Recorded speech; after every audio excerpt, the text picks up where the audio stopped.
রবিবার উদয়পুর রেল স্টেশনে অপরিচিত এক যুবককে রেল স্টেশনে একটি ব্যাগ নিয়ে দৌড়তে থাকে। আর এতে সন্দেহ হয় উদয়পুর থানার মোবাইল ডিউটিতে থাকা পুলিশ কর্মীদের। সঙ্গে সঙ্গে পুলিশ তাকে ডেকে নিয়ে এনে তার ব্যাগ তল্লাশি চালিয়ে দেখতে পায় 4 প্যাকেট গাঁজা। উদয়পুর মহকুমা পুলিশ আধিকারিক নির্মাণ দাস সাংবাদিকদের বলেন যে যুবকের কাছ থেকে গাঁজা পাওয়া গেছে। তার নাম রাজীব কুমার দে, বাড়ি উদয়পুর মহকুমায় চন্দ্রপুর এলাকায়।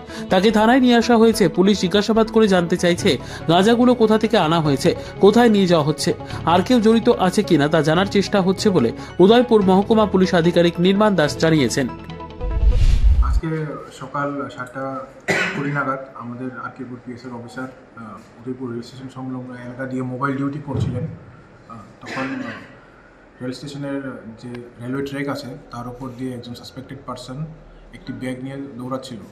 তখন জিআরপি থানার একজন কনস্টেবল এবং আমাদের অফিসার ওই লোকটাকে আটক করে এবং আটক করে তার পজিশন থেকে একটি ব্যাগ পাওয়া যায়।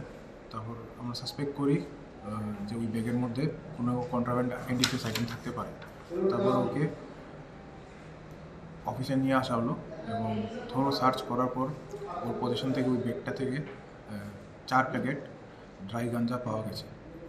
যাকে আটক করা হলো তার নাম কি? ওনার নাম হচ্ছে নামটা কি?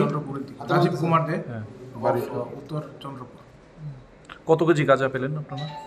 যেটা ওয়েট করার পরে দেখা গেছে সম্ভবত 11.2 কেজি অফ ড্রাই গাঞ্জা। আমরা জানতে পারি যে এই গাঁজাগুলি মানে কলকাতার উদ্দেশ্যে পাচার করার উদ্দেশ্যে আনা হলো এখানে। আমরা ওকে জিজ্ঞাসাবাদ চালাই, প্রিলিমিনারি যখন জিজ্ঞাসাবাদ কোন ট্রেনে স্যার মানে আপনারা পেয়েছেন সেটা তখন স্টেশনে কাঞ্চনজঙ্ঘা এক্সপ্রেস ছিল, কিন্তু আমরা ট্রেন থেকে পাইনি।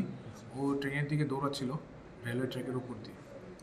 মানে পাশে যে ট্র্যাকটা থাকে, যেটাতে ট্রেন থাকে না আর কি, সেই ট্র্যাক দিয়ে দৌড়াচ্ছিল। রাজীবের নিজস্ব প্রতিনিধির রিপোর্ট, দুরন্ত টিভি।